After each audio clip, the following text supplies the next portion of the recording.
mitos de los endulzantes. Y es que primero hay que saber la diferencia entre azúcares y endulzantes. Olguita, adelante, está contigo. Ya ven, no le estamos quedando mal. Le dijimos al principio que íbamos a tener un programa muy interesante. Ya vimos este libro que nos vinieron a regalar esta mañana el doctor Pliego, y ahora tengo la oportunidad de platicar contigo, Leonor López, que estás aquí con nosotros, acerca de los mitos de los endulzantes. Así es, Olga, muchas gracias. La verdad es un tema bien polémico, es un tema muy bonito. A mí particularmente me encanta hablar de él porque hay mucho de dónde sacar información. Y ahora sí que hay que presumir que estamos hablando de la fuente, de quien realmente sabe de qué trata esto, porque eres química en alimentos, o sea, que sabes perfectamente la estructura de qué trata, porque en serio hay mitos.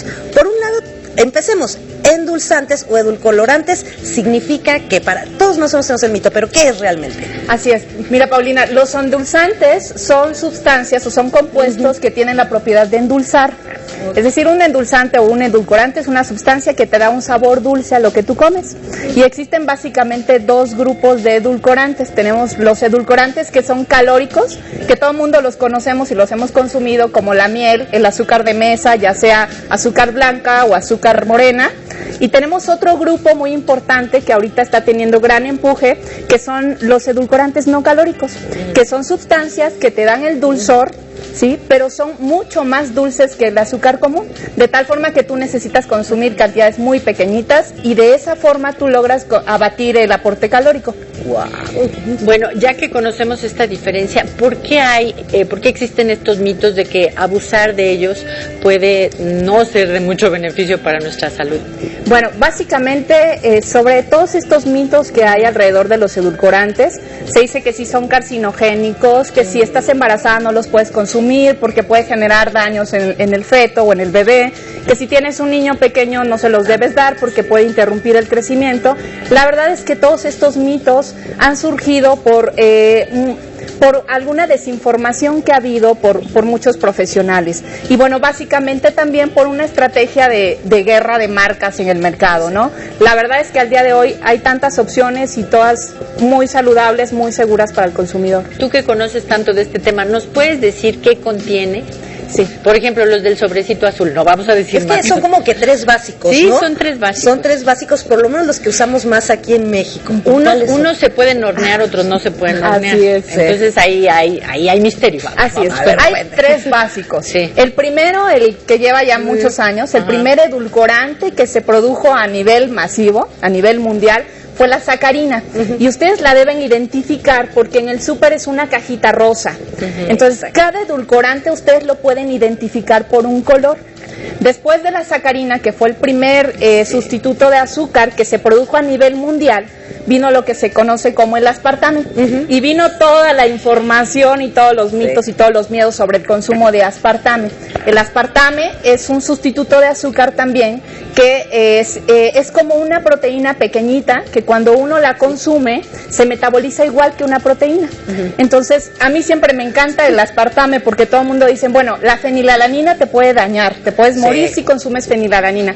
Y yo les diría a ustedes, bueno, ¿quién de ustedes se ha atrevido a consumir fenilalanina pura durante toda su vida, no? Ha sido muy riesgoso. Muy casual, siendo honestos. Ok, pues les tengo noticias. El aspartame y la fenilalanina son aminoácidos esenciales. Es decir, cuando nosotros consumimos proteínas de origen animal, cuando consumimos leche, cuando consumimos huevo, cuando comemos carne, pescado, estamos consumiendo fenilalanina porque es un componente de las proteínas animales.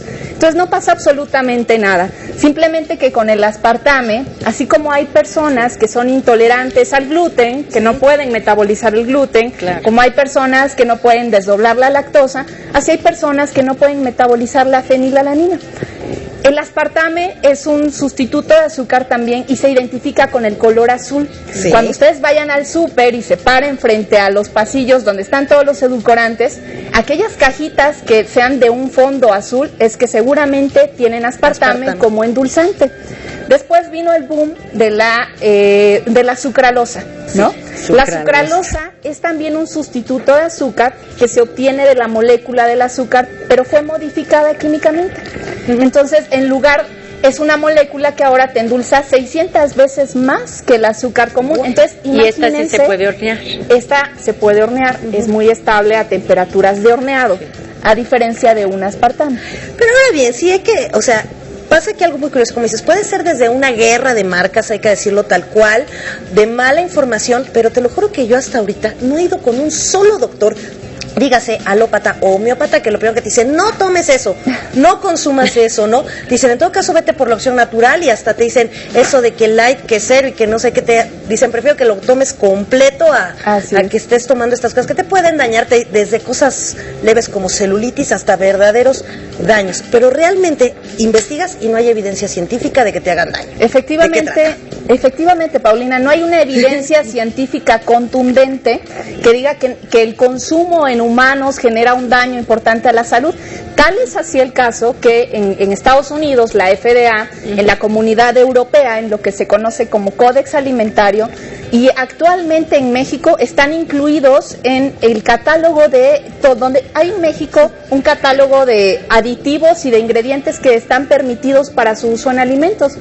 Estos edulcorantes, los que se consumen más comercialmente, aspartame, sulfame, stevia, sucralosa, están perfectamente regulados y están autorizados para su uso en alimentos. Una pregunta, esta planta que es la planta de stevia, la planta verde, la azúcar que verde, se compara una hoja con una taza de azúcar, ¿ese sí es natural o también trae algo más? Ese es ahorita el endulzante de moda, porque es de origen natural. Es de una planta que se cultiva en Sudamérica, que se llama stevia. Es una planta que desde hace muchos años atrás se ha venido consumiendo en todo lo que es Sudamérica. Las primeras patentes de extracción y purificación del extracto de esta planta son de origen oriental, son japoneses, pero es una plantita que hagan de cuenta que las amas de casa tenían en su casa, como aquí en México a veces tenemos hierbabuena o epazote o manzanilla, y la mamá cuando el niño se sentía mal le decía, ay mijito, te voy a hacer un tecito de stevia, y se daban cuenta que ese tecito les quedaba sumamente dulce.